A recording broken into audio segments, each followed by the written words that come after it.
Buenas tardes a todos. Yo tuve la suerte de que el último puesto de mi carrera fuera en la isla de Puerto Rico, donde tanto el clima como la idiosincrasia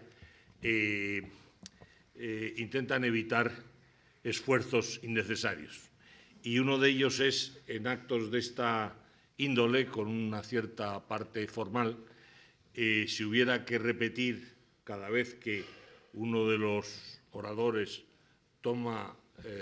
hace uso de la palabra, los reconocimientos a las autoridades y a las personas que le han precedido, pues sería interminable.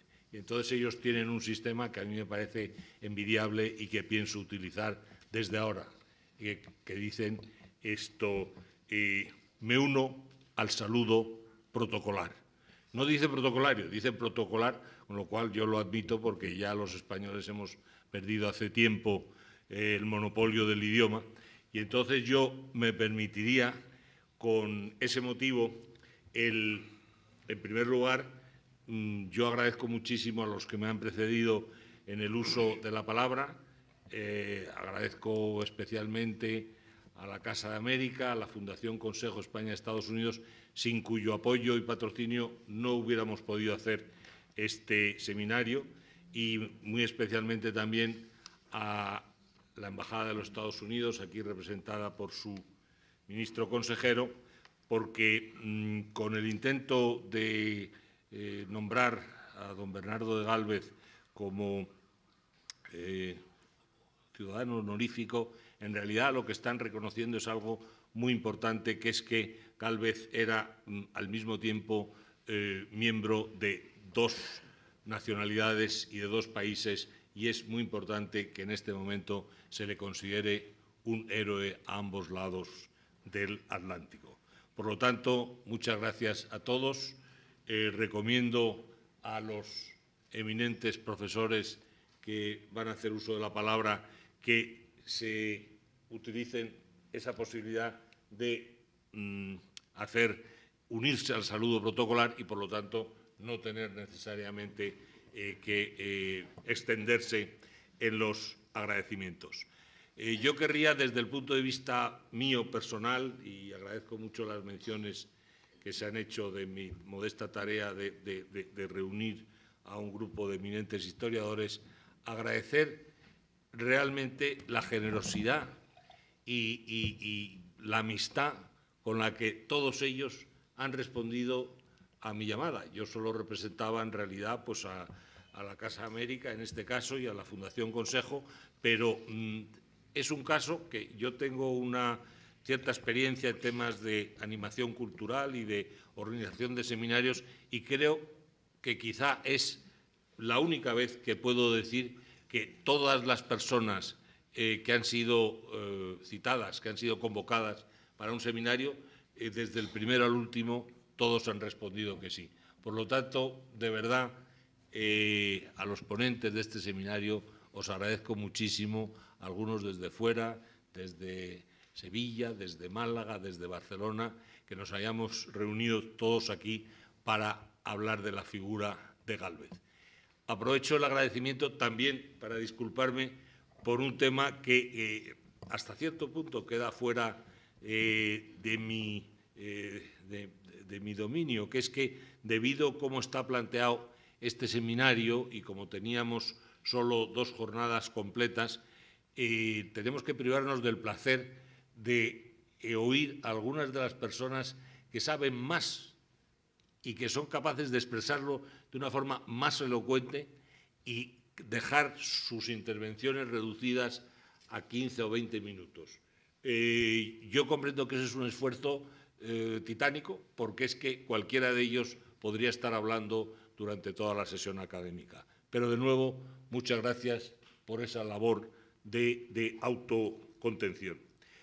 Y aunque yo no me atrevería a hablar de don Bernardo de Gálvez delante de algunos de los máximos conocedores, no solo de su figura, sino de sus tiempos, y creo que el hablar quizá podría merecer, si viviésemos en otros tiempos, alguna medalla o incluso un título nobiliario por la osadía y la audacia, pero sí querría mencionar 3 aspectos que a mí me impresionan en este personaje.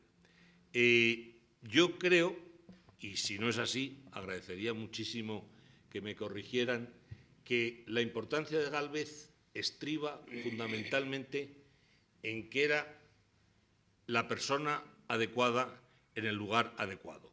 No sé hasta qué punto su tío, don José, lo nombró ya sabiendo la labor que podía desarrollar en ese lugar que ya estaba descrito en la época, tanto por los estrategas británicos como los americanos y los españoles, como el punto crucial donde se iba a decidir la guerra, no arriba, en el norte, sino a base de intentar detener la navegación en el Mississippi y controlar el canal de las Bahamas y el seno mexicano. Eso se sabía antes de mandar a Gálvez, pero lo que no estoy seguro, y espero, y para eso he traído un lápiz para ir tomando notas, no sé hasta qué punto se hizo ese nombramiento ya con esa idea. Lo que sí creo que es cierto, y espero que no me equivoque en esto, es que Gálvez, en un momento en que la corte española se encontraba en una situación de un impasse y había un equilibrio difícil entre lo que estaba recomendando Aranda desde París, entre lo que pensaba Florida Blanca, entre lo que pensaban también el propio Navarro desde Cuba, en fin, había unos conflictos de intereses sobre quién tenía que dar el primer paso, y es muy sencillo. Yo creo que Gálvez se echa la manta a la cabeza y empieza la guerra antes de que haya la declaración de guerra. Y yo creo que eso es muy importante porque es lo que supone la ruptura de ese impasse y cómo España ha tomado ya posiciones antes de que se produzca una declaración de guerra formal. Otro tema en el cual espero también tener el beneplácito, quizá consenso, de los eminentes historiadores que me acompañan aquí, es que la figura de Gálvez es una figura muy moderna porque aparte de ser un gran soldado, y todos nos hemos quedado un poco con el estereotipo que mencionaba hace un momento el ministro consejero de la Embajada de Estados Unidos, con el yo solo, pero aparte de un militar audaz y de una persona atrevida, era un gran diplomático porque él tuvo una correspondencia con el gobernador de Pensácola y hasta con el general Campbell, hasta muy el final, hasta que ya se rompieron las hostilidades. E incluso cuando se habían roto, yo creo que algunos de las personas que son responsables de las guerras modernas debían leer la correspondencia que se estableció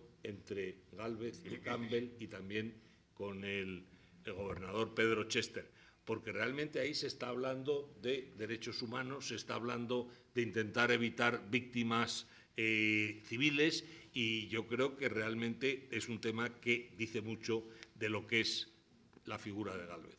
Y ya me voy a parar aquí porque realmente no querría que tampoco con esta reunión pasáramos de lo que es el sitio de la historia y de la veracidad al lugar del mito. Yo creo que resulta peligroso a veces que un personaje histórico se haga tan famoso que ya empieza a ocupar un nivel un poco inestable en la línea divisoria entre la realidad y la ficción.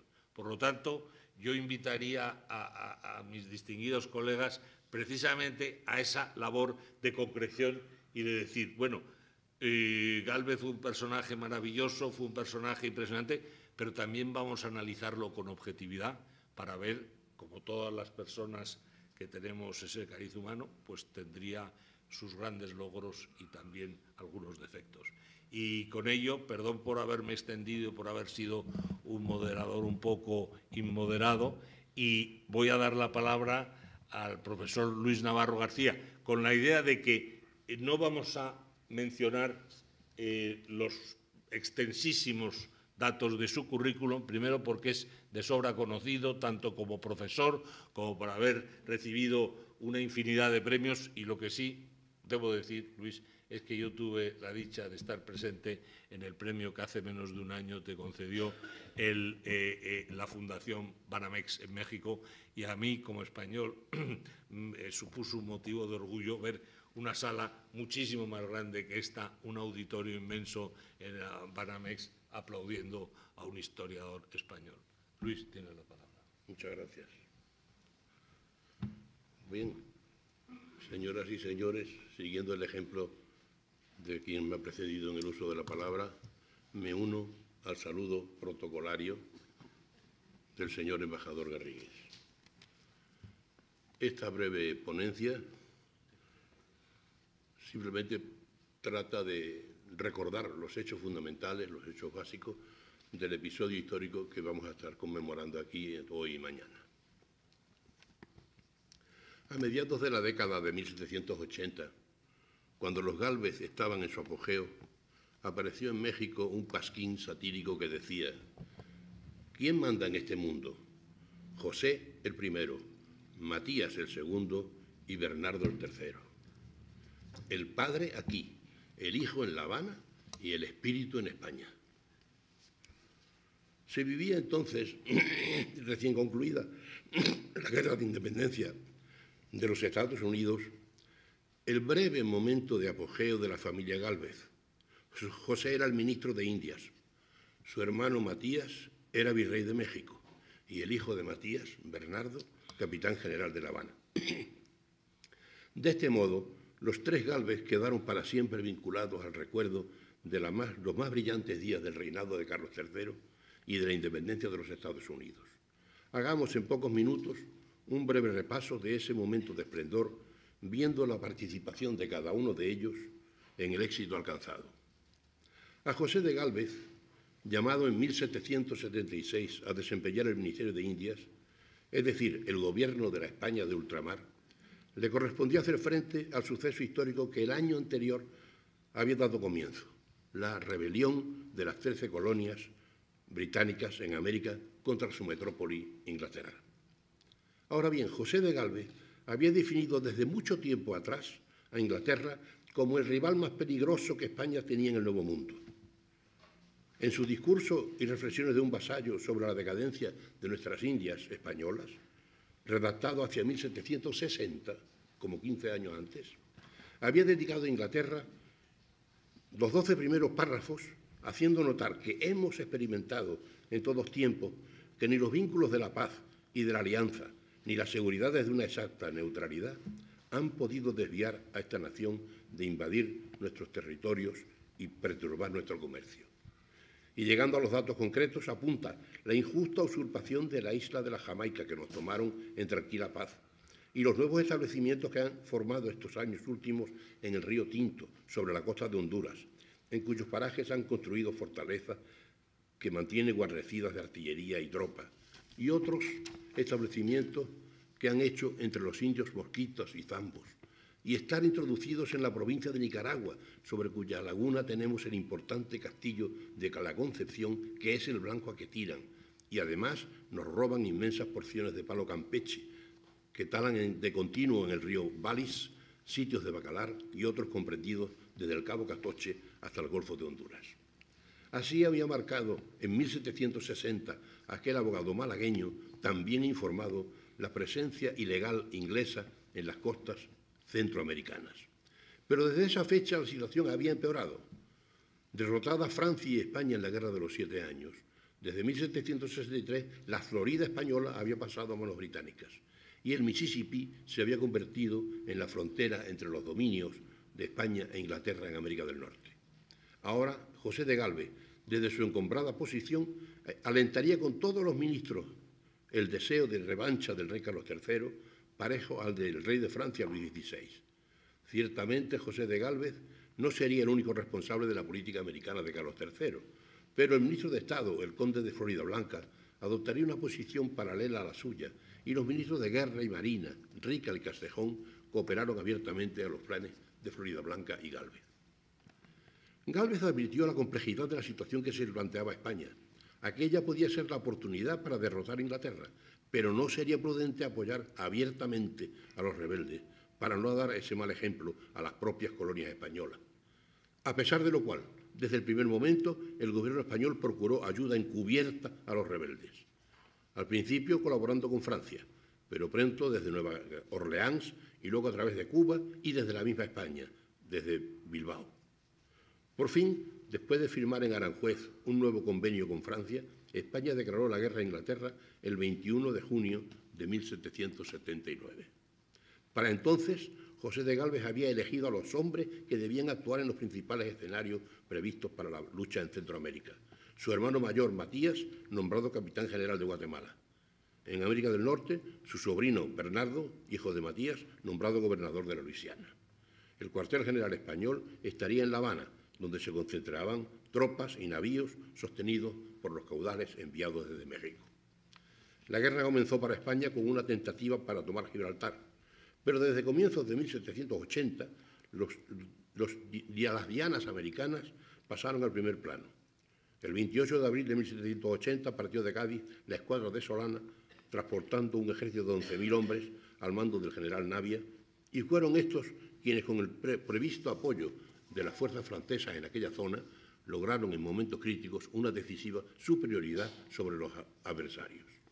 Es también en esta etapa cuando José de Gálvez, que ya había dado muestra de su peculiar concepción del gobierno cuando le quitó al virrey de México Mayorga el control de la hacienda novohispana para ponerlo secretamente en manos de un hombre de su confianza, Cosío, el mismo José de Gálvez envía también a La Habana otro de sus hombres, el sevillano Francisco de Saavedra, para que active las operaciones, resolviendo las disputas entre los jefes españoles y procurando la cooperación directa entre estos y los aliados franceses.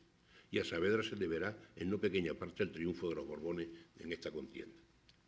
José de Gálvez pudo así celebrar los éxitos y ascensos de sus parientes, Matías y Bernardo, éxitos que venían a añadirse a la anterior victoria de las armas españolas en la banda oriental, en Uruguay, con la recuperación de Sacramento, y luego del triunfo sobre las peligrosas rebeliones de los comuneros del Socorro en Nueva Granada y de Tupac Amaru y Tupac Katari en Perú y Charcas, que fueron coincidentes con los momentos de máxima tensión de la crisis bélica en el Caribe.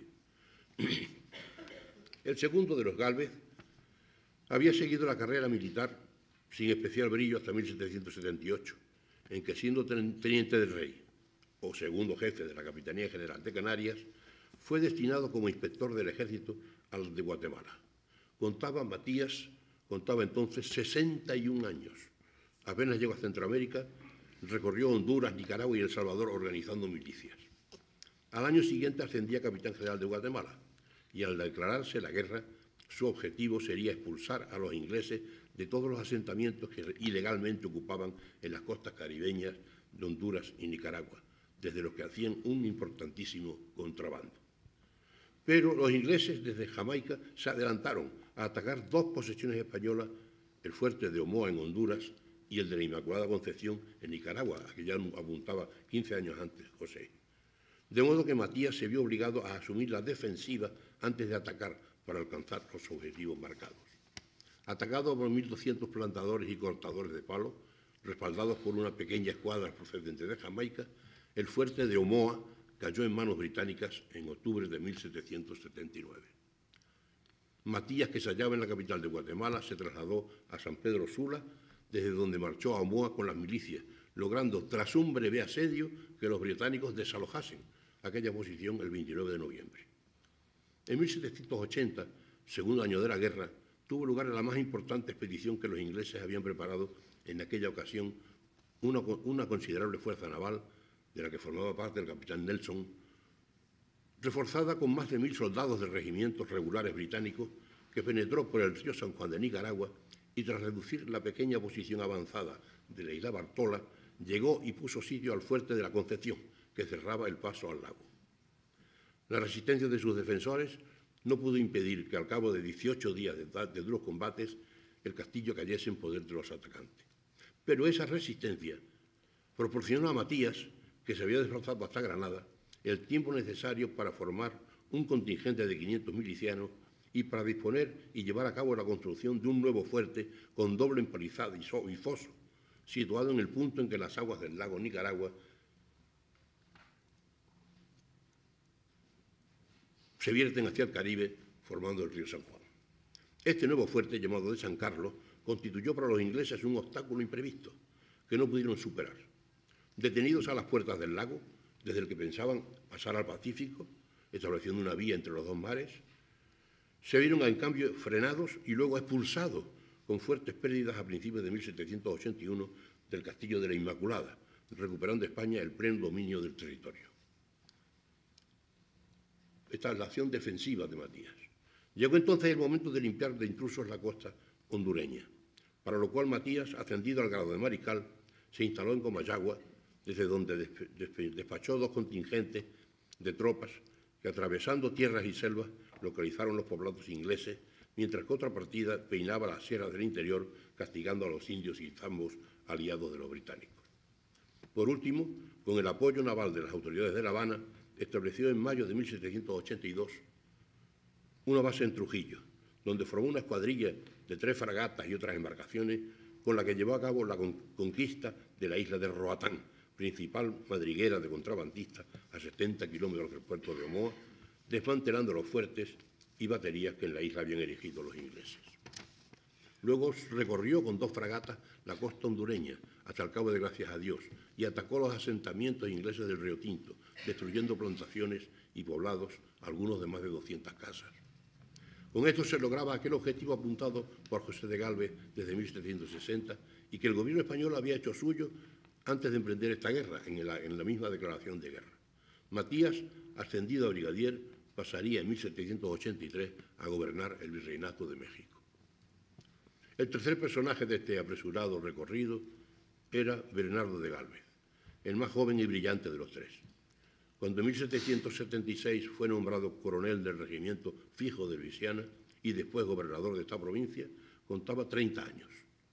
Pero ya había participado en 1762 en la guerra con Portugal, había mandado campañas contra los indios apaches en la frontera norte de México, donde fue herido, había sido herido de nuevo en el fracasado desembarco de Argel, y su tío José, ministro de Indias, con gran previsión, lo había situado en un puesto en el que esperaba se presentasen ocasiones de lucimiento y de conseguir ascensos. Instalado en Nueva Orleans y guardando oficialmente la neutralidad, Bernardo se ocupó durante 3 años en proporcionar ayudas encubiertas en dinero, armas y mercancías a los colonos sublevados contra Inglaterra, al tiempo que reforzaba las poblaciones españolas Mississippi arriba y proyectaba posibles operaciones en la guerra que se anunciaba. Tan pronto como se inició la contienda, en septiembre de 1779, se apoderó de los establecimientos británicos más próximos, Manchac, Baton Rouge y Natchez, y a principios del año siguiente partió con 1.200 hombres a conquistar la Florida occidental. Y a pesar de haber sufrido un terrible huracán, logró en marzo la rendición de Movila. Luego marchó a Cuba a pedir refuerzos antes de dar el paso siguiente. Ascendido a mariscal de campo, un huracán desbarató en octubre su primer intento de atacar Pensacola, principal posición británica fuertemente defendida en la costa del Golfo. Partiendo de nuevo de La Habana, con una pequeña flota y 1.300 hombres, el 9 de marzo de 1781 desembarcó en la isla de Santa Rosa, donde algo después se le reunieron las tropas de Nueva Orleans y Movila. El 18 de marzo consiguió entrar con su bergantín Galveston, yo solo, en la bahía de Pensacola, abriendo camino a los restantes buques que pronto se apoderaron de la bahía. Trasladó entonces Bernardo su campo al continente y en sucesivas operaciones, luchando en los bosques que rodeaban la plaza, con los indios aliados de los ingleses, contando con la cooperación de la escuadra de Solano y de algunos navíos franceses, fue aproximando sus posiciones al fuerte George, principal defensa del enemigo. Herido de nuevo en uno de los combates, comenzó el asedio de la fortaleza el 30 de marzo, y la explosión de un polvorín obligó a la guarnición británica de Pensacola, compuesta en gran medida por mercenarios alemanes, a capitular el 10 de mayo. En la siguiente etapa de la guerra, Saavedra, el comisionado regio enviado por José de Gálvez, logró en pocas horas recaudar en La Habana el $500,000 de pesos que necesitaba la escuadra francesa del conde de Grasse para poder operar, gracias a lo cual se obtuvo el 18 de octubre de 1781 la rendición del último ejército inglés en Yorktown, episodio final de la independencia norteamericana.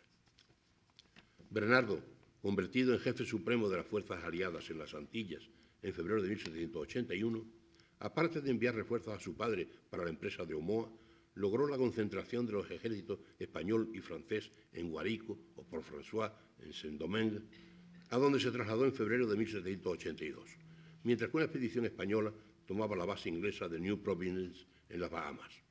Pero el objetivo final previsto, la conquista de Jamaica, no se pudo alcanzar, por haber sido derrotada la escuadra francesa desde Grasse en abril de 1782 y haberse acordado en enero de 1783 el armisticio de las monarquías borbónicas con Inglaterra, firmándose en 3 de septiembre la paz de Versalles. España, que con Bernardo había conquistado la Florida occidental, recuperó entonces la oriental, quedando todo el Golfo en manos españolas, cumpliendo lo dispuesto en la Real Orden de 14 de marzo de 1780. No haya de quedar a los ingleses posición alguna dentro del seno mexicano, ni en el continente de nuestra América septentrional. Bernardo de Gálvez, que con la paz recibió el título de conde de Gálvez, tras desempeñar brevemente la Capitanía General de La Habana, pasó a ser virrey de México, donde murió en 1786. En solo un septenio, de 1776 a 1783, los nombres de 3 Gálvez quedaron vinculados al mayor éxito del reinado de Carlos III, última guerra victoriosa de España contra Inglaterra, y el recuerdo de la independencia de los Estados Unidos. A este hecho contribuyó José de Gálvez, el marqués de Sonora, como político maduro y experto, administrador de hombres y recursos, buscando el empleo de todos ellos con la máxima eficacia.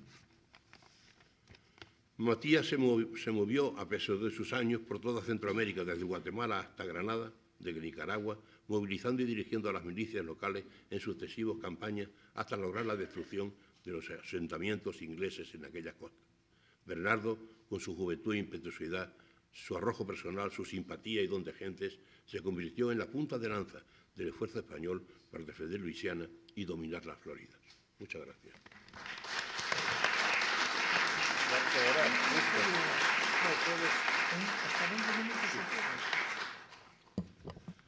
Muchas gracias al profesor Luis Navarro García, porque ha sabido combinar sus profundos conocimientos con una perfección en el uso del tiempo que casi diría militar.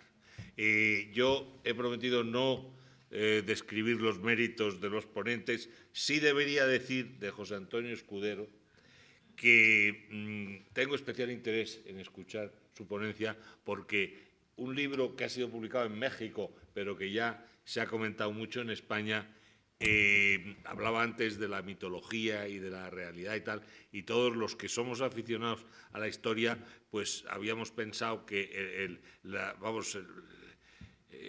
obra fundamental que podía describir lo que pudo ser la América española y no llegó a ser, estaba recogido en el famoso memorial atribuido a Aranda. Y el profesor Escudero, tras una investigación muy exhaustiva y realmente también con un sistema estratégico de comprobar los documentos y analizarlos y validarlos o denegarlos, creo que puede demostrar lo contrario. Tiene la palabra el profesor Escudero.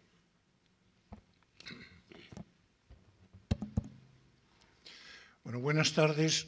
Muchas gracias a los organizadores de este seminario y de manera especial al embajador Garrigues, a quien yo debo la grata oportunidad de estar aquí con ustedes esta tarde y hablar, según se me ha dicho, un máximo de 20 minutos, que yo procuraré no agotar.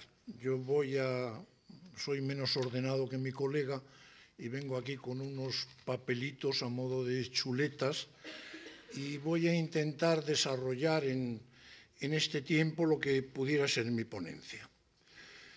Vamos a ver, mi ponencia tiene que ver con lo siguiente. La independencia de Estados Unidos se realiza o se consigue a través de un tratado de septiembre de 1783, cuyo tratado es gestionado por el embajador en París, que es el conde de Aranda, embajador años atrás. Entonces, Aranda actúa con una gran pasión en defensa de los intereses de las colonias emergentes y, por consiguiente, en detrimento de Inglaterra. Y en ese sentido, desde una perspectiva de las relaciones de Aranda con el mundo de Estados Unidos, pues hasta aquí sería una historia buena. Pero luego, una vez que se firma el tratado, al cabo del tiempo, Aranda habría escrito un memorial famosísimo en todos los libros de historia de América, de historia del derecho, de historia del derecho indiano, de historia constitucional. Está este memorial en el cual Aranda de alguna manera entona el mea culpa. Ahora veremos algún detalle del texto. Entona el mea culpa, se arrepiente de lo que ha hecho, cree que ha sido un error porque España ha ayudado a la creación de los futuros Estados Unidos, lo cual va a ser un ejemplo pésimo para los territorios españoles en América, y sugiere al rey, a Carlos III, que abandone América, que envíe allí 3 infantes y constituya unas monarquías y España abandone América. Naturalmente, desde la perspectiva de Estados Unidos, esta visión de Aranda ya no es tan grata, porque, claro, Aranda, que habría propugnado o habría colaborado y firmado el Tratado de Versalles, en definitiva, pues luego se habría arrepentido de esto. Esta es la versión oficial, absolutamente general, a lo largo de años y años y años. Sin embargo, ha habido, en lo que podríamos llamar los subterráneos de la historiografía, ha habido a lo largo del tiempo algunos disidentes que apenas se han podido dejar oír. En concreto, un español en el siglo XVIII, luego 2 alemanes, uno en 2 libros alemanes, un señor llamado Baumgarten en una historia de España, escrita además en letra gótica, con lo cual nadie la entendió ni nada, y luego un biógrafo de Aranda llamado Konetzke, que pusieron el acento en que era muy dudoso que el memorial fuera de Aranda. Eso es lo que a mí pues, me ha llevado a darle vueltas a este asunto. Hace unos años yo presenté una ponencia en América sobre las dudas sobre el memorial de Aranda, y ahora, pues como el embajador pues, ha tenido la amabilidad de recordar, pues yo he publicado un librito sosteniendo que el memorial de Aranda es falso, cosa para mí pesarosa porque en mi tierra, que es Aragón, Aranda es un personaje absolutamente fundamental, y toda la escuela de arandistas españoles pues esgrimen el memorial de Aranda como un ejemplo de sagacidad y de talento político. Es decir, este señor fue el único que se dio cuenta de que Estados Unidos, de que aquellas colonias que él ayudaba a que se independizaran, se iban a convertir en una gran potencia, con un doble efecto negativo para España. En primer lugar, que ocuparían territorios españoles de la Nueva España, y en segundo lugar, que serviría a la emancipación de los futuros Estados Unidos de ejemplo para la emancipación de las colonias españolas o de los territorios españoles. Sin embargo, ya digo que creo que el memorial, el famosísimo memorial atribuido al conde de Aranda, es falso por una serie de razones que yo telegráficamente les voy a exponer. Esos críticos que hubo, que como les digo, pues han quedado sepultados por la marea de la opinión común, esos críticos hicieron unas primeras observaciones que voy a intentar resumir, partiendo del hecho de que nadie ha visto nunca el memorial de Aranda, es decir, el original no existe. Solamente se habían conservado unas copias en manuscritos, en archivos, concretamente en el Archivo de Indias, en la Biblioteca Nacional de Madrid, etc. Y luego uno de esos manuscritos, en 1827, se habría publicado, y a partir de la publicación pues el texto cobró una gran relevancia y ya fue citado por unos y por otros. Las críticas que se han hecho fundamentalmente han sido las siguientes. En primer lugar, ¿qué me habla usted del memorial de Aranda? ¿Dónde está el memorial? ¿Quién lo ha visto? Porque las copias, y esto ya lo añado yo de mi cosecha, las copias que tenemos manuscritas del memorial de Aranda nunca tienen la firma. Bueno, la firma, siendo la copia, no la podría tener, pero lógicamente al final debería poner firmado el conde de Aranda. No pone la firma ni nada, sino es un puro texto que tiene arriba un año, que es 1783. En segundo lugar, ha llamado la atención, los alemanes mismos ya eso lo pusieron de manifiesto, decir, pero vamos a ver, ¿cómo es posible que este señor, el conde de Aranda, que fue el fautor del tratado, que empujó desde París a que se firmara, etcétera, etcétera, poco después de firmarlo, se pusiera en la posición contraria y creyera que todo aquello había sido un gran error? Eso, dicen ellos, es raro en cualquier persona, en un político mínimamente asentado, mucho más raro en Aranda, cuya tozudez, por ser aragonés por una parte y luego por ser quien era por otra, cuya tozudez era proverbial. Entonces, estos estudiosos de Aranda dicen es inimaginable que el conde de Aranda hubiera cambiado de la noche a la mañana de manera tan absolutamente brusca. En tercer lugar, el memorial este es de 1783 y a continuación hay una carta, 3 años más tarde, del conde de Aranda a Floridablanca. Floridablanca era el ministro de Estado y el que realmente mandaba después del rey, proponiéndole un plan respecto a América, un plan completamente distinto. El plan consiste en situar a un infante en Buenos Aires, que haya allí una monarquía, y luego tratar de que España se anexione Portugal. Bueno, pues en ese texto, que sí que tenemos, porque tenemos el original que está en el archivo de Simancas, en ese texto Aranda no hace la menor alusión al memorial que supuestamente él habría escrito 3 años antes. Con lo cual es ciertamente sorprendente que un señor que propone, como el plan este del año 86, una reestructuración general de la monarquía, no diga nada de otro plan que supuestamente, insisto, habría presentado 3 años antes. ¿Qué dice el memorial de Aranda, grosso modo? Yo he seleccionado aquí unas cuantas frases. El texto comienza diciendo: acabo de ajustar y firmar en virtud de órdenes y poderes que me ha dado vuestra majestad un tratado de paz con Inglaterra.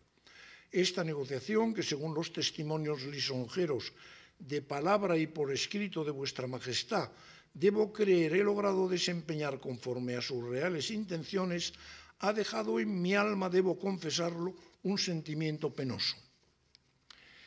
Entonces él hace a continuación 2 reflexiones. La primera de carácter general, que es decir, majestad, todos los imperios que ha habido en este mundo han terminado decreciendo.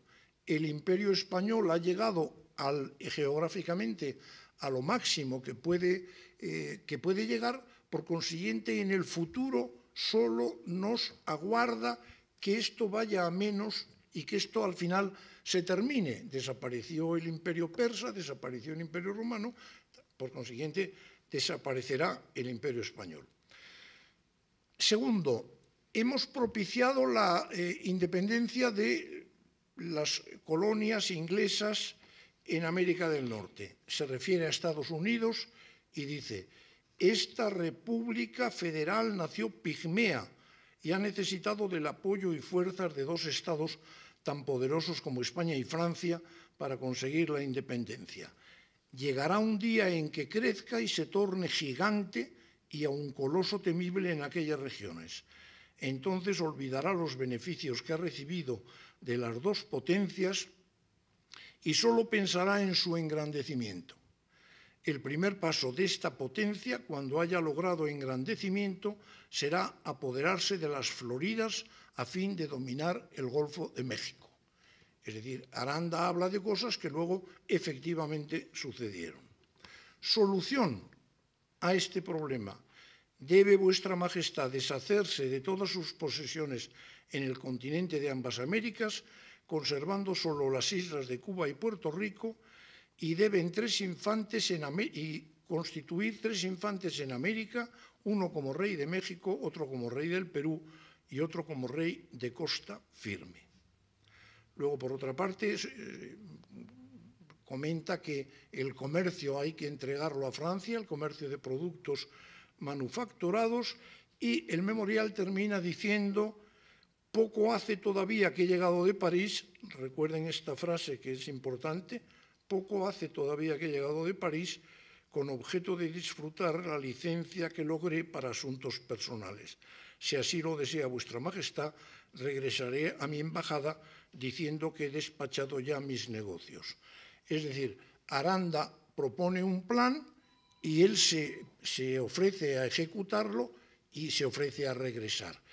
Porque en el momento que se firmó el Tratado de Versalles, Aranda pidió permiso a Carlos III, él llevaba 10 años en París sin volver por España, pidió permiso para volver a España a arreglar las cosas familiares. Al final se le dio ese permiso y Aranda vino a España. Y en concreto, nosotros conservamos perfectamente la correspondencia de Aranda con Florida Blanca, perfectamente, con unas guías de todos los días, todas las cartas y las respuestas de Florida Blanca. Absolutamente nunca se habla de este memorial que será, digamos, pues el memorial, el texto que se hará famoso. Segunda observación, ya les he dicho que en 1786 Aranda presenta a Florida Blanca un plan de reorganización de la monarquía. Bueno, aquí sí que ya un poco se roza el absurdo, porque claro, evidentemente, si yo he propuesto en el año 83 un arreglo de toda la monarquía española con 3 monarquías con infantes, ¿cómo yo puedo 3 años más tarde proponer un arreglo de la monarquía con la anexión de Portugal, la cesión de Chile a Buenos Aires, es decir, una cosa completamente distinta, sin hacer la menor referencia al plan que hice antes? Y tenemos también la respuesta de Florida Blanca. En la respuesta de Florida Blanca, esa propuesta del 86 la toma un poco a broma y no hace tampoco la menor referencia a nada del 83.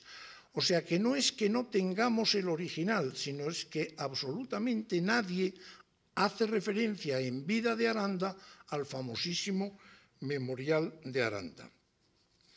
En tercer lugar, para cualquiera que conozca bien estos son, no sé cuánto tiempo me queda. 5 minutos. Estos son, digamos, observaciones un poco más superficiales, pero el estilo del memorial es un memorial academicista y muy correcto. Aranda era una persona que escribía con muchas imágenes, aragonesismos, una mezcla también de, a veces, si me permiten, de tacos y de cosas tal. Ese no es el lenguaje de Aranda.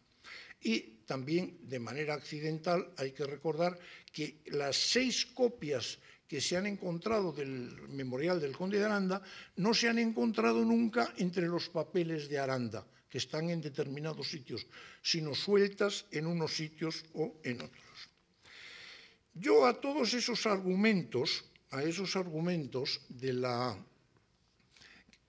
que acabo de mencionar, que algunos incoados por otros autores y sobre los que yo mismo pues, me he pronunciado, he añadido el que me atrevo a calificar de argumento cronológico, el argumento cronológico. Y el argumento cronológico es el siguiente. Nosotros sabemos que el memorial dice poco hace que he llegado de París, es decir, el memorial está escrito en Madrid, Y todas las copias del memorial y el que se publicó, el texto que se publicó, arriba pone 1783. Nadie se había preocupado, que yo sepa, en cotejar estos dos datos, el hecho de que el memorial evidentemente está escrito en Madrid, pero el que lleva como año 1783, porque es que da la casualidad de que en septiembre fue cuando se firmó el Tratado de Versalles. A continuación, Aranda pide permiso para volver a España y yo he podido seguir la correspondencia al día, creo que sé lo que hacía cada día Aranda desde esa fecha hasta el fin de año, y Aranda llega a Madrid el 28 de diciembre de 1783. 28, cosa absolutamente segura, eso es absolutamente indiscutible. 28 de diciembre de 1783.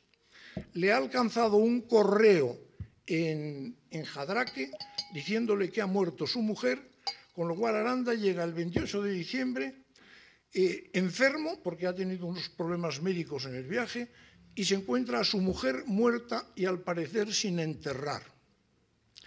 Para que el memorial de Aranda sea válido, sea auténtico,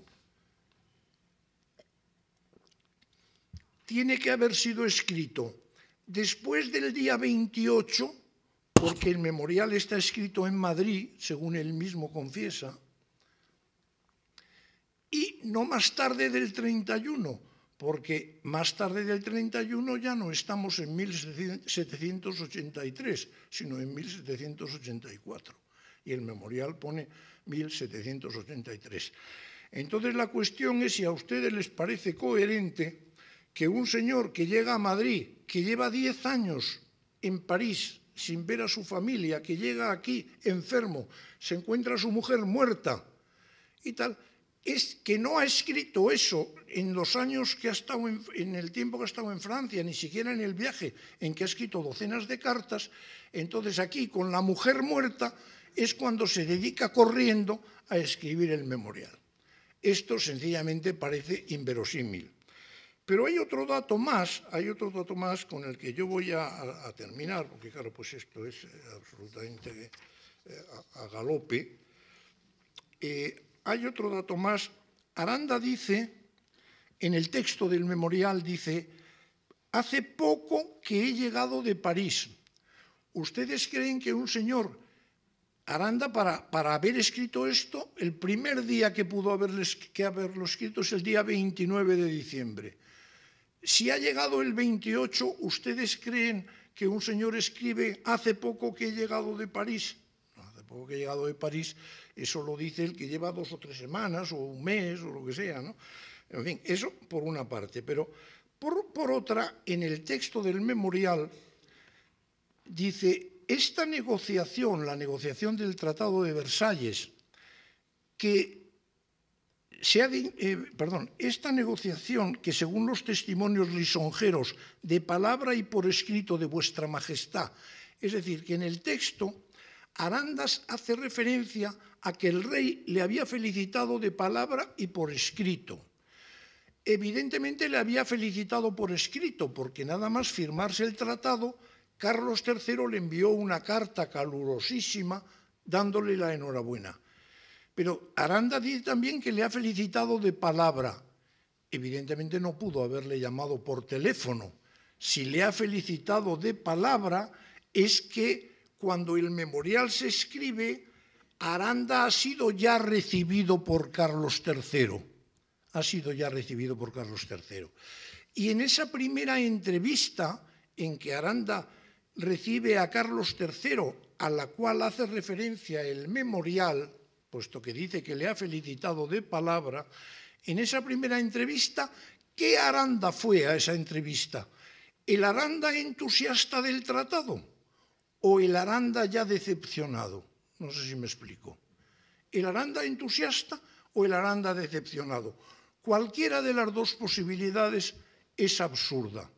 Si fue el Aranda decepcionado del tratado, lo lógico sería que se lo hubiera comentado al rey, con lo cual no tiene sentido que él refiera que el rey le felicitó Y además el propio memorial dice que le confiesa un sentimiento penoso, como diciendo, yo se lo confieso a usted por primera vez, ¿no? Entonces, claro, esto es absolutamente absurdo, que Aranda hubiera llegado, todo esto en 3 días, con la mujer de cuerpo presente, hubiera ido a ver al rey, el rey le diera las grandes felicitaciones y a continuación Aranda, en horas, se arrepintiera de todo y entonces escribiera un memorial diciendo que se habían equivocado. Como comprenderán, eso no es de recibo. Y en segundo lugar, si no fue el Aranda contento, sino fue el Aranda decepcionado, tiene todavía menos sentido, porque si fue el Aranda decepcionado, ya lo que le dice el memorial ya se lo habría dicho él al rey de palabra. En resumen, y termino, que la lectura atenta del famosísimo texto, que como les digo a ustedes está reproducido en miles de libros, la lectura atenta del texto da a entender que lo que allí se dice es inconciliable con que el autor de aquello sea una persona que pasó 3 días en Madrid del 28 al 31 de diciembre de 1783. Y colorín colorado, esto es cuando se acaba.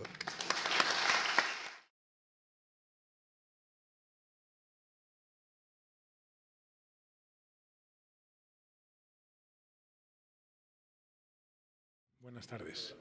Bienvenidos a la segunda sesión académica de estas jornadas, cuya celebración hay que volver a agradecer a la Fundación Consejo de España-Estados Unidos y que me ha tocado, como amablemente decía el embajador, moderar a mí. Es realmente un placer estar aquí y un honor porque uno cuando asiste a estos actos en los que se escucha hablar a gente que tanto sabe y también lo cuenta, acaba uno pensando que el pasado resulta impredecible.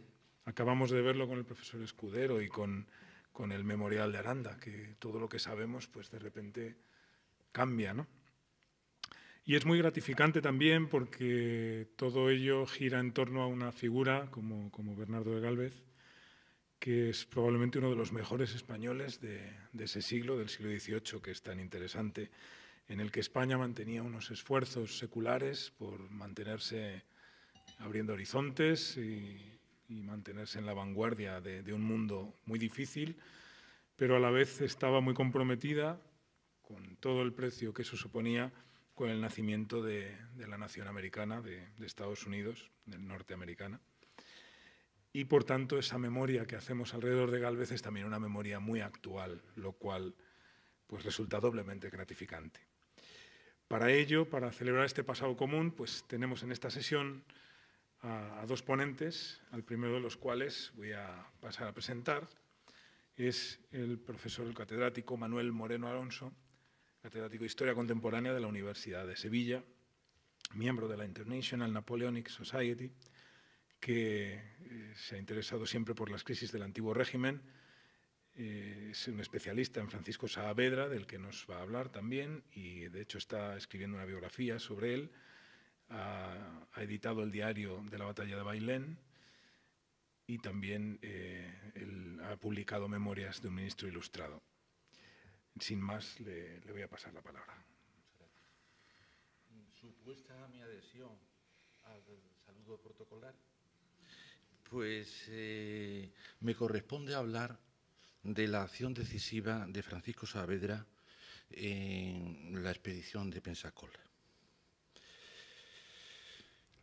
Francisco Saavedra, personaje probablemente desconocido para muchos de ustedes, es el gran amigo de Bernardo de Gálvez y de su esposa, Felicitas Maxen, la hija de Monsieur Gilbert Antoine de Saint-Maxen,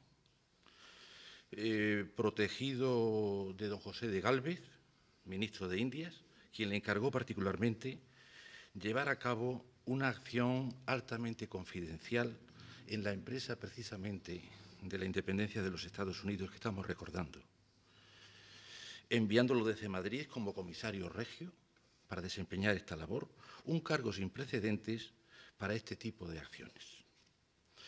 Don Francisco de Saavedra y Sangroniz es un personaje extraordinariamente importante, a pesar del desconocimiento para el gran público, en la España de Carlos IV, de Fernando VII, en la España de la Guerra de la Independencia, en tiempos de Carlos IV, sin embargo, fue ministro de Hacienda y de Estado, actuando como primer ministro, y en la Guerra de la Independencia fue presidente de la Junta Suprema de Sevilla, ministro de Hacienda de la Junta Central y miembro de la primera regencia, que convocó finalmente las Cortes en Cádiz.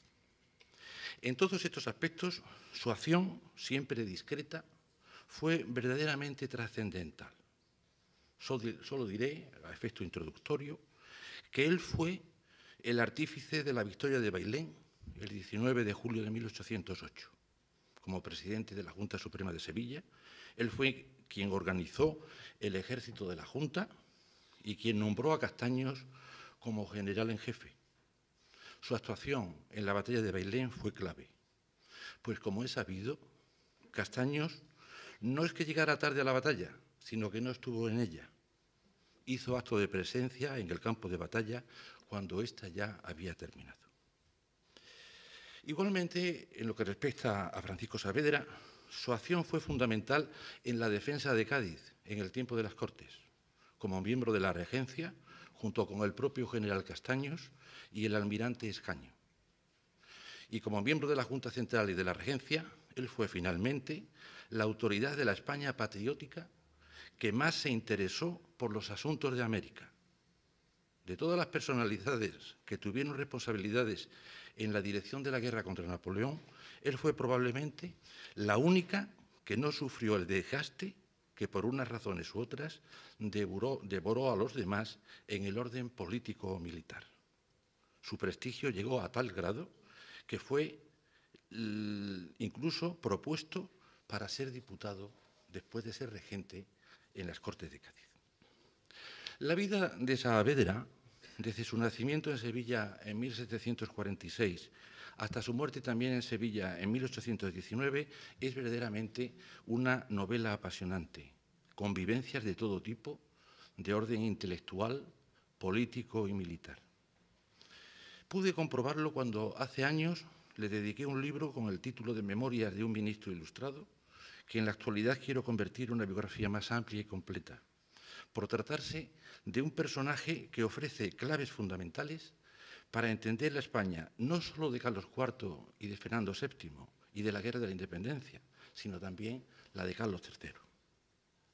De joven, en tiempo de Carlos III, el personaje aclara numerosos aspectos que permanecen ignorados o mal conocidos, como es el caso precisamente de sus relaciones con los Gálvez, con don Bernardo, de quien fue posiblemente su mejor amigo, de don José, el todopoderoso ministro de Indias, de su mujer, la condesa, y de su hija Adelaida, del coronel Antonio de Gálvez, de don Matías, presidente de Guatemala, como ha recordado el profesor Navarro, de Miguel Gálvez, miembro del Consejo de Guerra, y hasta de don Lucas Gálvez, gobernador de Campeche, que fue asesinado en un crimen pasional en Yucatán. Por sus contactos al máximo nivel con los Gálvez, con Floridablanca, con la corte y con las autoridades francesas, no puede extrañarnos que fuera elegido comisario regio para la intervención de España en los Estados Unidos, para lo cual debió tenerse en cuenta su discreción, sus cualidades diplomáticas, su sagacidad y su competencia.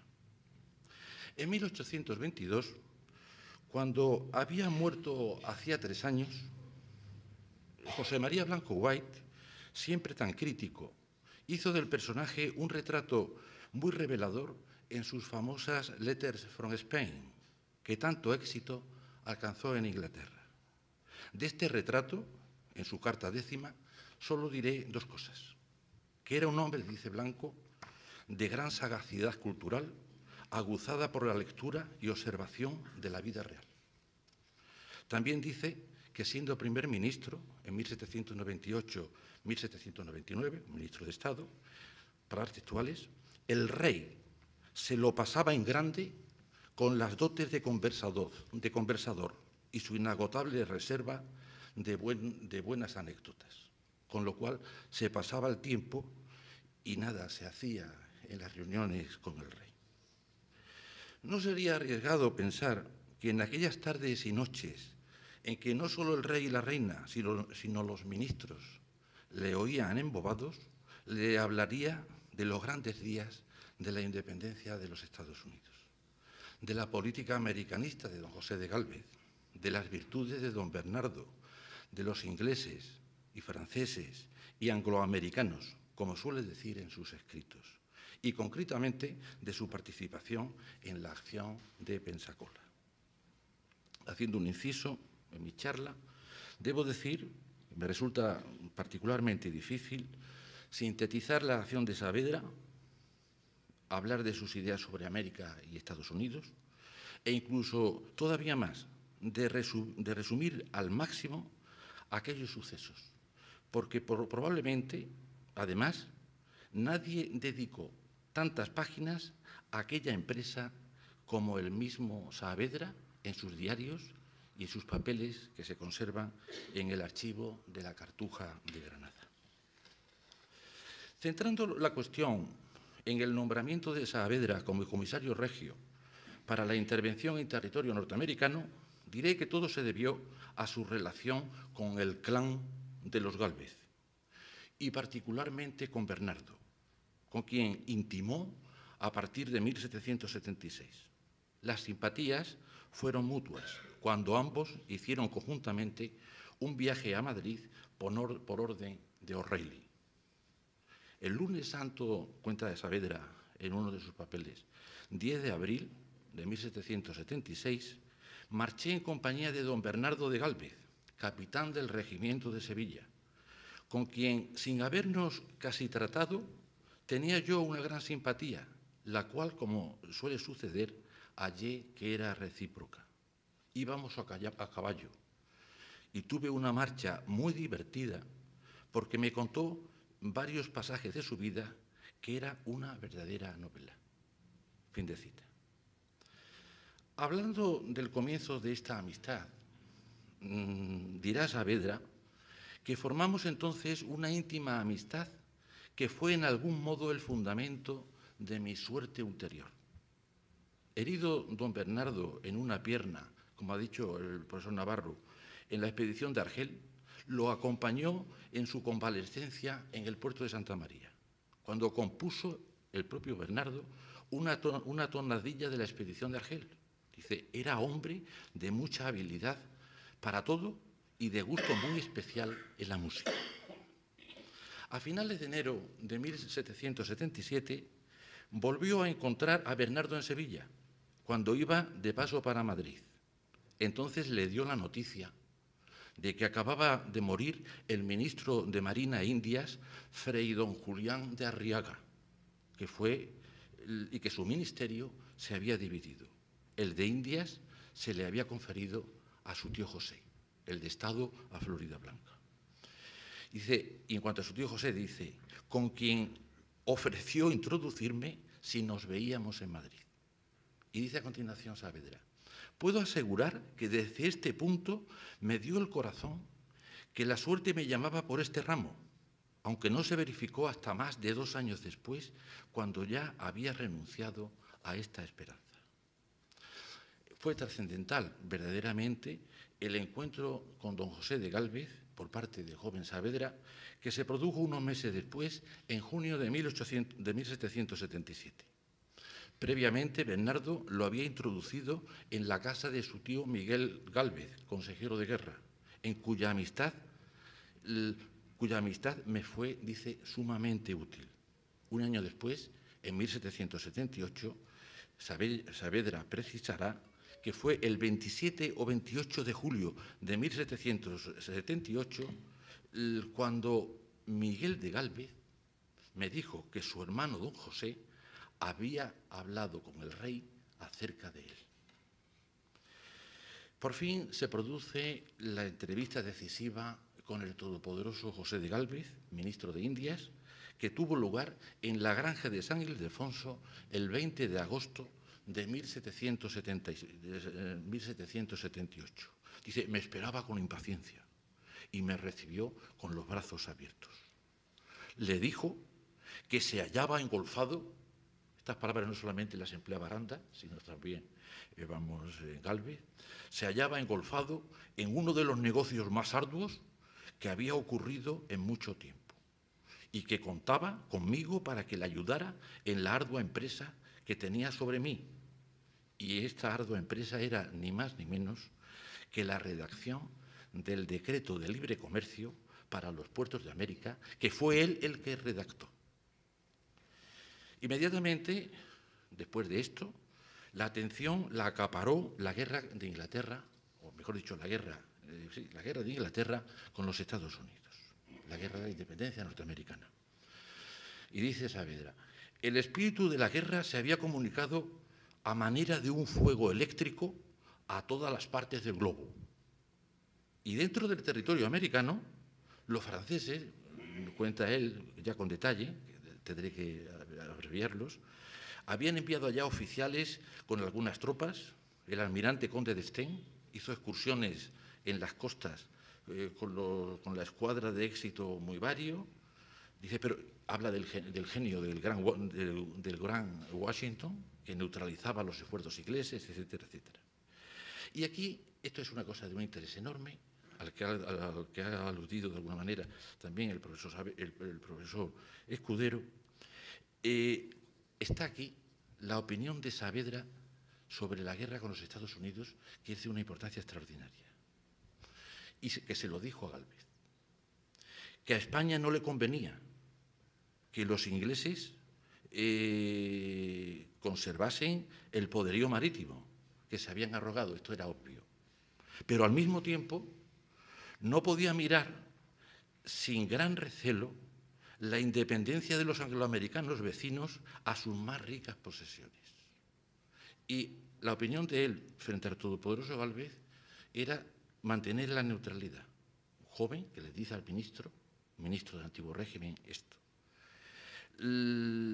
Pero la influencia sobre el ministro Gálvez fue muy grande por parte del embajador francés, el conde de Montmorin, y al final se produjo la declaración de guerra a los Estados Unidos. La guerra se declaró en mayo de 1778, la guerra de Inglaterra, en fin, pero lo curioso fue que el propio Saavedra fue quien hizo la redacción del escrito de declaración de guerra a Inglaterra. El 20 de mayo después se comunicó a los jefes de Indias la declaración de guerra contra Gran Bretaña y el 21 de mayo se promulgó en España a través de pregoneros, dice él, solemnemente. A partir de ese momento, el joven Saavedra estará al tanto del plan de operaciones que debería adoptar la escuadra al principio de 12 navíos con 5 o 6 mil hombres que cayeron de improviso después sobre Jamaica, que se hallaba desprevenida. Él era contrario al sistema de los franceses, que no puedo, detallar, y evidentemente, no olviden ustedes que él va a ser con el tiempo ministro de Hacienda, con Carlos IV, ministro de Hacienda después de la Junta Central. Él es el que aconseja en punto a financiación de la guerra, que es tema capital. Y ante el problema de cómo obtener recursos para una guerra tan importante como es la guerra en la independencia de los Estados Unidos, Gálvez recurrió a él y le pidió un dictamen. Y entonces, en el dictamen, que dice él que le gustó al ministro, se basaba en la idea de que no se podía financiar la guerra sobre tributos directos. Dice, porque si se aumentaban los impuestos, la nación quedaba oprimida bajo un peso insoportable. Principio básico, dice él, de que el mayor tributo que un soberano puede imponer a su pueblo es declarar la guerra. Entonces, la solución propuesta por él era o fue la de recurrir al crédito de los grandes capitalistas, palabras textuales de Saavedra, de Holanda, de Nueva España y del Perú. El propio Saavedra dice que en este momento la situación económica de España era excepcional. En ninguna época había estado el tráfico tan floreciente como en el corto intervalo entre el establecimiento del libre comercio y el comienzo de la guerra. Dice, si se hubiese seguido la neutralidad, España hubiera tenido incalculables ganancias. Pero todo lo trastornó. Y así se produjo, como fue aquella, una guerra impolítica, en palabras del propio Saavedra, palabras, por supuesto, para él solo, una guerra impolítica, una guerra inoportuna, que solo sirvió para alborotar el ánimo de nuestras colonias y crearnos un enemigo formidable a la espalda. Esto quiere decir que Saavedra va a tener una responsabilidad extraordinaria,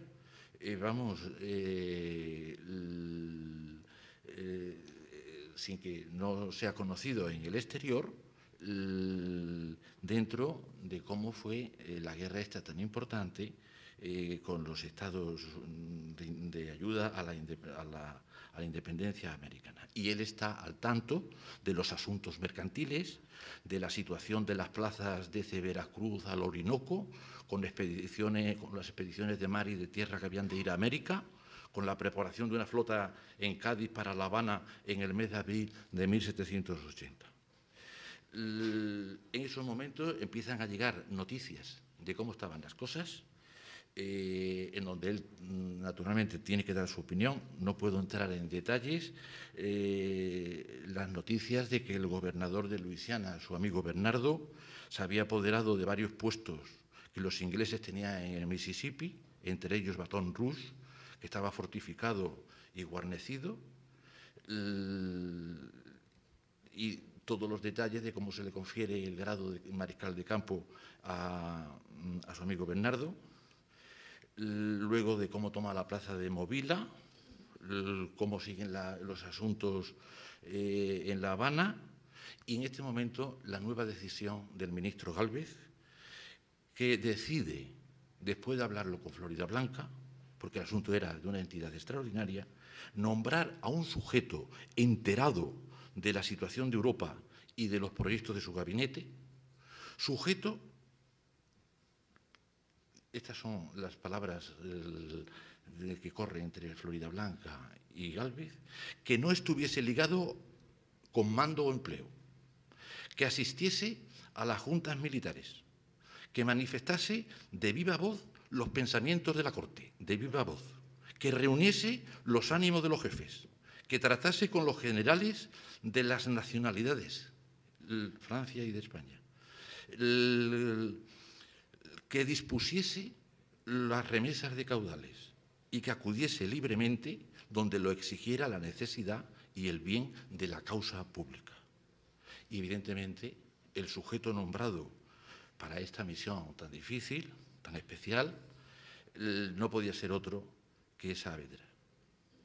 Sus ideas, las ideas y lo convenido por el conde de Gálvez, por don José de Gálvez, le fueron comunicadas a Saavedra oficialmente el 22 de junio de 1780.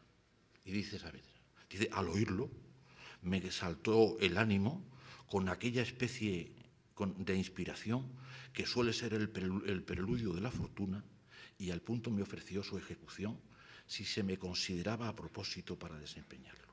Y el mismo día, el 22 de junio de 1780, el rey le dio autorización al proyecto a los dos ministros, Floridablanca y Gálvez. Inmediatamente se le dieron las órdenes, con la presteza que exigía la urgencia y gravedad de la comisión, dice Saavedra. Se le dan unas órdenes que debían de ir a la Junta de Generales de La Habana, otra a la Tesorería de Indias, para que le franquearan bajo mi firma cuantos caudales se pidiesen, y de palabra se le instruyó sobre los principales objetos que debía promover. Que se ejecutase la expedición contra Pensacola para expulsar totalmente a los ingleses. Que se remitiese sin dilación a España todos los caudales posibles bajo fuerte escolta. Que se socorriese al presidente de Guatemala para arrojar a los ingleses. Que nuestras fuerzas de mar y tierra, unidas a las francesas, emprendiesen la conquista de Jamaica. Inmediatamente se pone en marcha hacia América, saliendo de Aranjuez, la noche del 25 de junio de 1780. En completo secreto sobre la naturaleza de su misión para toda la gente del entorno de la comisión, acompañado solo de su criado Ignacio Gacho. Se dirigen a Galicia a través del Bierzo, Cebreros, Betanzos, La Coruña,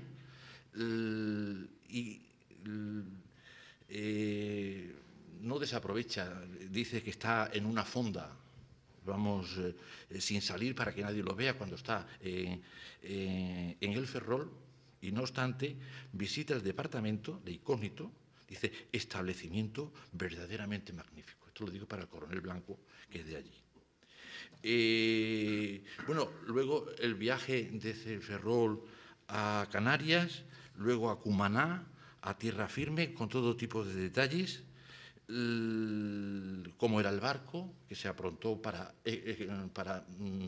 viajar a América exclusivamente él solo con su criado, y cómo fue al final descubierto por los ingleses, vamos, el barco donde iba, y nada menos que fue descubierto por una fragata La Palas de 40 cañones y con 200 hombres de tripulación. Y fue hecho prisionero de los ingleses en la fragata del capitán Thomas Spry.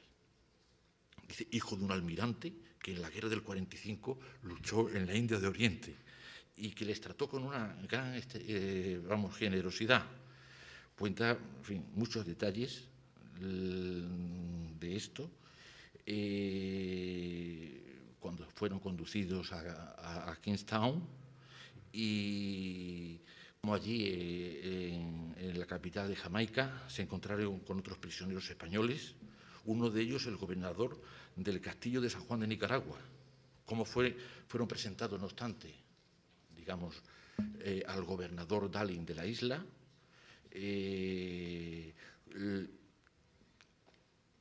y llegó, es decir, el personaje, vamos, inmediatamente, claro, tiraron, no puedo entrar en detalles preciosos sobre esto, no puedo entrar en detalles preciosos, tiraron todas las órdenes y todo esto, como es natural, para que, como era todo de viva voz, no obstante, en el Archivo de Indias se conservan los papeles que no llegaron a América, que se quedaron en la Secretaría de Indias. Y entonces, bueno, ¿con quién se relaciona allí? Porque el personaje, vamos, que hablaba inglés, vamos, un magnífico francés, pues fue homenajeado, vivió extraordinariamente los días que estuvo en Jamaica, nada menos que fue invitado a cenar por un hermano del duque de Manchester, por un sobrino de Lord Richmond y un nieto de Lord Bolingbroke, famoso ministro del tiempo de la reina Ana. El tiempo apremia, muy brevemente iré diciendo solamente algunos pequeños epígrafes, cómo se presenta allí, la argucia que maneja, cuando lo ven los ingleses, que evidentemente hacen que declaren los marinos, los marineros, la tripulación, él no se fía de lo que habían podido decir la tripulación. Y entonces la argucia que coge, para textuales, es la de que no hay engaño más eficaz ni menos expuesto que decir la mitad de la verdad. Y él entonces fue absolutamente, de tal manera que dejó encantado a los ingleses, que incluso pusieron otro barco, se presenta como un hombre de negocios, vamos, que había sido capitán del ejército, pero que, vamos, había dejado el ejército, etc. Bueno, aprovecha su estancia en Jamaica para escribir casi un libro sobre Jamaica, de un interés verdaderamente extraordinario. Llega a La Habana, se reúnen evidentemente con la gente con la que se tenía que reunir. Sale la expedición de Pensacola el 28 de febrero de 1781, detalla los barcos, el San Ramón con 64 cañones, las fragatas Cecilia y Clara de 36, el Chambequín andaluz de tal y cual, y asiste al desembarco en Pensacola. Es emocionante cómo se produce esto, junto al ejército que mandaba Bernardo, que ascendía a 7.850 hombres, entre ellos 1.200 negros, formados en 2 cuerpos. Él asiste a todas las operaciones y siempre al lado de Bernardo, dice, cosa que le había encarecido don José. Asiste a la toma de Pensacola, da noticias sobre cómo se produjo precisamente la posesión de Pensacola a las 3 de la tarde del 9 de marzo de 1781 y cómo después decide con Gálvez su vuelta a La Habana, después su vuelta a México, aunque él sintió, dice exactamente, no poder tratar con los generales Washington, Rochambeau y Lafayette. Y luego se produce su vuelta, después de pasar por México, entrevistarse con el virrey Mayorga, su vuelta a España. Pero lo más interesante, y ya para terminar, vamos, es que es realmente difícil, bueno, pues resumir mínimamente, vamos, este episodio tan importante sobre el que da tanta luz sobre Pensacola. Gálvez, no podré dejar de decirles, y ya con esto termino, que se dirige a París, se presentó ante el embajador Aranda, se alegró mucho de mi llegada, hablaron largamente de las cosas de América, le pintó a Aranda el verdadero estado de América y él me pintó el verdadero estado de la Europa. Y desde París escribía a Gálvez y a Floridablanca. Pero en Versalles fue presentado por Aranda al ministro de Estado, conde de Brillant, con quien habló de la escuadra de Messier de Lagrange, etcétera, etcétera.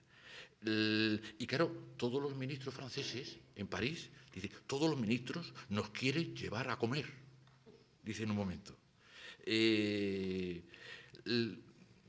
Esto no puedo dejar de decirles porque está en París, visita Versalles, el Louvre, la fábrica de China de Sèvres, asiste a la ópera y ve la representación de Ifigenia en Táuride, con música de Gluck, con más de 150 actores y más de 100 bailarines.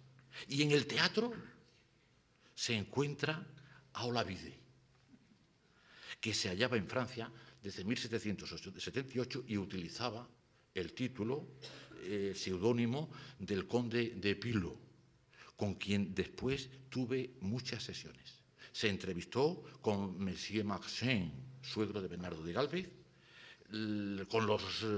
con Aranda estuvo buscando mapas de América para mandarlos a España, y el colofón de esto fue que el 8 de junio de 1783 Aranda lo llevó a Versalles y le presentó al rey, a Luis XV, y a la reina María Antonieta, y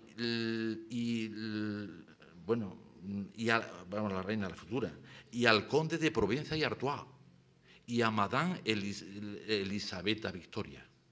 Y ya, cuando llega a España, he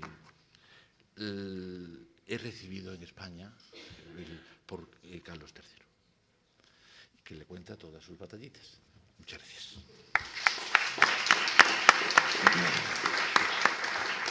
Hay que agradecer al profesor Moreno la labor de síntesis, el esfuerzo que ha hecho.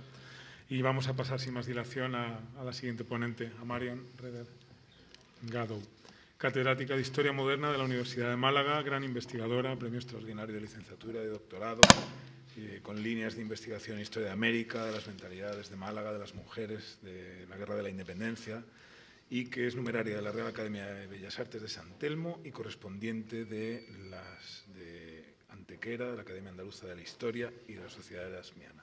Bienvenida. Muchas gracias. Yo me uno al saludo protocolario en aras de la brevedad y porque el tiempo ya pues, se nos echa encima. A mí me ha correspondido hablar del solar de los Gálvez y para ello tengo que iniciar un recuerdo que muchas veces cito, como hace muchos años pues, tuve ocasión de leer un artículo que me impresionó vivamente porque se cumplía el bicentenario de la muerte de Bernardo de Gálvez en 1986, o sea que ya hace mucho tiempo. Y su autor, Juan Bautista, finalizaba su escrito con un lamento. Digo yo que nuestra patria, bastante olvidadiza con sus notables, algún recuerdo público merece esta figura de nuestra historia. Esperemos que la memoria de Bernardo de Gálvez corra mejor suerte este año, en el que se hace 200 años que aquel héroe realizó su ingreso en la historia tras contribuir decisivamente en lo que bien podría llamarse la edad de oro de la estrategia española. Ciertamente, a partir de esa fecha, pues se fueron publicando una serie de publicaciones, sobre todo esta de la Exposición del Legado de España y de los Estados Unidos, y en Sevilla, en correspondencia, se hizo otra de esas mismas características. Bien, en esta exposición pues, se dedicó un amplio espacio precisamente a la toma de Pensacola. Tiene razón el periodista al resaltar que en España damos menos importancia a nuestros héroes, a nuestros hombres ilustres que en otras naciones, pero que en un futuro, como estamos viendo ahora, estamos tratando de rectificar lo que pasó en aquella época. Y atrás quedan esos recuerdos también cuando Éric Martel fue nombrado nuevo cónsul español en Houston, en Texas, y le preguntaron que dónde quedaba esa localidad llamada España de la que era diplomático. Pues tomó conciencia y que iban a comenzar las celebraciones del bicentenario de la independencia de los Estados Unidos, que pocos recordaban la participación española en la colaboración que nuestra nación prestó a la causa de la independencia de Estados Unidos, a la fundación de misiones y un largo etcétera. Por eso decidió que su labor iría enfocada a conseguir que se devolviera a España el lugar que se merecía en la historia de Norteamérica, a la vez que se reintegraba a los estadounidenses la parcela de la historia que les faltaba y sin la que sus raíces estarían incompletas. Para lograr este difícil reto, Éric Martel creó la sociedad histórica que llamó Granaderos de Gálvez en honor al heroico militar español. Y, en fin, como ven, pues visten a la usanza de los granaderos de Carlos III. No me voy a extender por este particular porque dentro de nada ya me regañan. Porque, en efecto, una de las familias más representativas de la España ilustrada fue la de los Gálvez, como ya se ha dicho aquí, oriunda de Macharabiaya, una localidad rural cercana a Málaga, está a unos 29 kilómetros, y en donde, desde luego, pues, el nombre de los Gálvez se extendió entre sus contemporáneos, tanto en la península como en los territorios de ultramar. Pero, sin embargo, pues, ese silencio ha contribuido a que sus figuras, sus gestas, sus logros, sus ilusiones prácticamente hayan quedado en el olvido hasta esta época que recientemente pues, estamos viendo que hay una gran recuperación de su figura. Pero ¿cómo era Macharabiaya cuando nacieron los 4 hermanos? Matías, José, Miguel, Antonio y la de Bernardo, su sobrino. Pues como pueden ver, Macharabiaya, lugar del nacimiento de las Gálvez, era a comienzos del siglo XVIII una población rural. Hoy sigue más o menos, no crean que ha aumentado mucho. Constituida por unas 57 viviendas, agrupados a lo largo de una línea divisoria de 2 torrentes situadas en la falda de una montaña. El agua era traída de un pozo lejano. La ropa era lavada en un arroyo al que tenían que bajar las mujeres. Sus habitantes vivían casi exclusivamente de las viñas que rodeaban la villa y únicamente los días de fiesta se alteraba la vida cotidiana, ya que los feligreses se congregaban en torno a la ermita para oír la palabra de Dios del que venía el cura, el párroco de la vecina localidad de Benaque. En este mundo reducido, una serie de familias constituyen la aristocracia del lugar, como la de los Gálvez, gente de alcurnia, hidalga, aunque vivían con modestia. Ciertamente, aquí vemos otra perspectiva de lo que es la calle principal de Macharabiaya. Ciertamente, en la parroquia de Macharabiaya, en la iglesia de San Jacinto, en una losa esculpida en el interior, reza pues, todo este largo texto que tampoco voy a intentar obviar para abreviar el tiempo. Pero sí indicar que en esta lápida se resume brevemente lo que denominaríamos el currículum de cada uno de los miembros de la familia de los Gálvez, nacidas en el solar familiar de Macharabiaya. Ahora bien, este no fue su único solar o casa solariega. El cronista y rey de armas del monarca Carlos III, don Ramón Zazo de Ortega, certifica en el año 1771, basándose en unos 89 documentos que le había presentado don Miguel de Gálvez, alcalde de Casa y Corte, en los que se incluían pues, todo tipo de ejecutorias, cédulas, provisiones, partidas de bautismo, filiación de las 4 baronías de los Gálvez, de los García, de los Madrid, de los Cabrera, plasmadas en unas 56 casas enlazadas en donde se veía la figura del marido y la mujer. Y es que los libros de bautismo y de casamiento de la iglesia de Macharabiaya y de su anexo Benaque se habían quemado en el año 1612 con motivo de una epidemia y como veremos también en el caso de uno de los familiares de los Gálvez, cuando uno contraía la peste, pues automáticamente se quemaba todo su domicilio con todo lo que contuviese. De ahí que se perdieran. Según observamos, por el escudo familiar de los Gálvez podemos reconstruir su genealogía y sus diversas casas solariegas previas al asentamiento en tierras malagueñas. El origen de esta estirpe tenía su solar a una legua de Guernica, en Vizcaya, en la que encontramos la primera referencia al patriarca de esta familia, Juan de Gálvez, señor de esta casa y descendiente, según algunos decían, de los antiguos condes.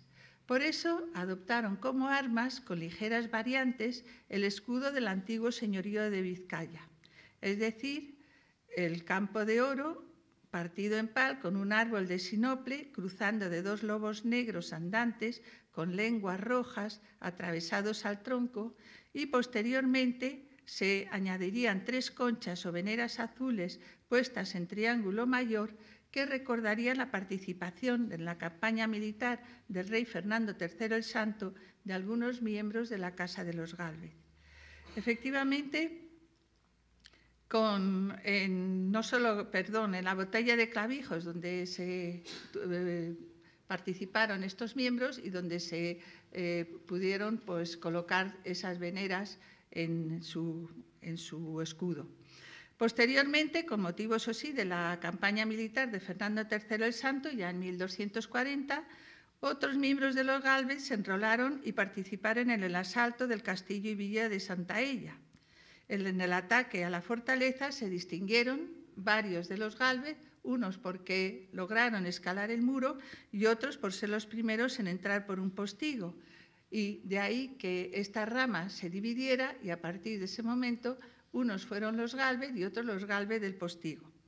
Los miembros de la familia de Gálvez que participaron en esta acción bélica fueron ampliamente recompensados con tierras, heredades, en correspondencia a su servicio heroicos en el campo de batalla, por lo que se asentaron en la vida cordobesa de Santaella, manteniendo su escudo, aunque pasando el oro a la plata. Al fin y al cabo, el oro pertenecía a Vizcaya. En Santaella vivieron con el lustre correspondiente, distinguiéndose sus miembros tanto en las armas como en las letras, y ahí eran considerados como hidalgos de sangre y como tal pues desempeñaron los empleos más importantes del lugar. Entre estos pues podemos significar a Antón de Gálvez, uno de sus descendientes, que participó también en la conquista del Reino de Granada, ahí en 1492, formando parte de la cúpula militar de los Reyes Católicos, por lo que también recibió numerosas propiedades en compensación a la aportación de hombres, caballos y armas. Y entre otras mercedes, los reyes católicos recompensaron a Antón con la distinción de entierro, asiento fijo y privativo para él y sus descendientes en la iglesia parroquial de su domicilio. Y seguimos pasando generaciones y vemos como otro descendiente, Alonso de Gálvez, conocido por el Bermejo, acudió a los 24 años a sofocar la rebelión de los moriscos de la Alpujarra, bajo las órdenes del marqués de Vélez, capitán general del ejército del rey, reduciendo a los levantiscos que se habían alzado contra la pragmática de asimilación de Felipe II. E igualmente, por sus señalados servicios, mereció que se le concediesen unas casas en la villa de Benaque y en la de Macharabiaya, enclaves rurales, como ya hemos visto, que en aquel entonces pues, no tenían más de 50 vecinos cada una. Pero además recibieron suertes de viñas, árboles frutales y haciendas, de las que tomó posesión en el año 1576. Años después, Alonso fue elegido regidor y puso en práctica el privilegio que los reyes católicos hicieron a su bisabuelo, Antón de Gálvez, de tener reservado un banco y asiento en la iglesia parroquial. Contrajo matrimonio con doña Ana Fernández de Carvajal, vecina de Úbeda, hija de un 24, es decir, de un regidor y jurado perpetuo, Gonzalo de Carvajal, lo que nos permite conocer pues, que las relaciones con los parientes de Santaella se mantenían fluidas. Fruto de este matrimonio fue su hijo Diego, que aunque nacido en Santaella, fija ya su domicilio en Macharabiaya, siendo elegido alcalde en 1612. Este fue el que murió a causa de la peste y con él pues, todas las escrituras, las ejecutorias, escrituras y otros documentos acreditativos de su linaje. Casó con su prima, doña María de Gálvez, y tuvo por su primogénito a su hijo Miguel, que se matrimonió con doña Ana de Rueda y Carvajal, descendiente de los conquistadores de Vélez, con lo cual pues, vemos como prosaga, bueno, esto es lo que veíamos de la llegada a Santaella, la presencia contra los moriscos y de nuevo el escudo. Su hijo, el hijo de Miguel, Francisco, contrajo nupcias con doña Elena García de Carvajal, bautizada en Benaque, por lo que se incorpora a la baronía de los García. Y aquí vemos cómo va aumentando, se va incrementando el escudo familiar. En el cuartel inferior aparece en campo azul una torre de plata de 5 almenas, puestas sobre 3 gradas, con una puerta de 2 hojas abierta una, y sobre las almenas una estrella del mismo metal, más 2 leones siniestros de plata. Estos atributos fueron concedidos a un antepasado por la conquista de Madrid.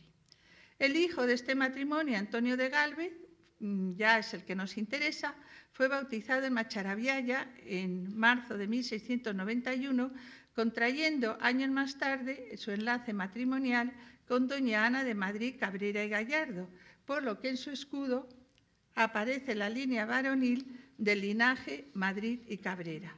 Es decir, en el primero, en la parte superior, una banda roja en campo azul, en el segundo una cruz vana colorada con cabezas volteadas en campo de plata, en el tercero un león de púrpura con boca abierta y lengua sacada en campo de plata y un castillo de su color en campo de oro. Y por lo que respecta a la baronía de los Cabrera, pues 2 cabras negras gritadas de oro en campo de plata.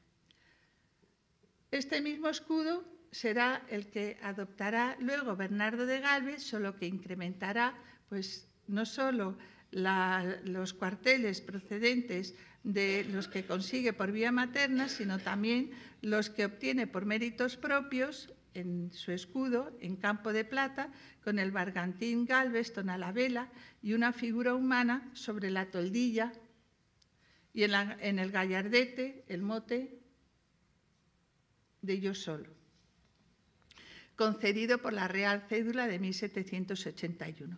Por tanto, el escudo de Bernardo tiene 6 cuarteles colocados en el centro del emblema de los Gálvez. Y es que los escudos de armas pues, eran muy importantes porque podían usarlos en los sellos, anillos, reposteros, tapices, casas, portadas, etc. y era pues, considerado como un signo de honor. Bien, del matrimonio Antonio de Gálvez y doña Ana de Madrid Cabrera y Jurado nacieron Matías, José, Miguel y Antonio. Y a pesar de su procedencia hidalga, llevaban una vida dedicada al cultivo del cereal, de las viñas, del olivo, al mantenimiento de rebaños, de ovejas y cabras. Y un suceso pues, que en parte perjudicó a la familia fue la muerte del cabeza de familia. Pero a pesar de eso, los 4 hijos asistieron a la escuela, se iniciaron en las primeras letras, al tiempo que ayudaban con su trabajo a mantener la economía familiar. Ahora bien, el destino, como todos sabemos, pues les depararía un futuro difícil de imaginar para su familia. Bien, pero este ascenso en la escala social y política no le hizo olvidar su terruño natal, por lo que emprendió una serie de reformas urbanísticas favorables a la villa y a sus vecinos. Especialmente José nunca se olvidó de su solar, como lo demuestran las posesiones que mantenían y las frecuentes compras que hacían de tierras y casas. Tampoco se olvidaron de favorecerle con todo tipo de mejoras: fábricas, caminos, abastecimiento de aguas, fuentes, mercado, iglesia, panteón, convirtiéndose en un claro ejemplo de transformación de un núcleo rural atrasado y aislado en una villa autosuficiente económicamente y equipada con toda clase de mejoras urbanas, además de conectarla con el resto del territorio. De este modo se convirtió en un excelente ejemplo del urbanismo ilustrado. Se construyó pues, no solo esa equipación urbana, una fábrica de naipes, como todos recordarán, que de esa forma daba trabajo a esa población, incluso que vinieran de fuera, la construcción de la iglesia parroquial, una escuela para niños y niñas, y ya vemos cómo la población, la villa de Macharabiaya, cambia. Efectivamente, la fábrica de naipes fue un reflujo porque la población macharatunga pues, se incrementó con 206 vecinos.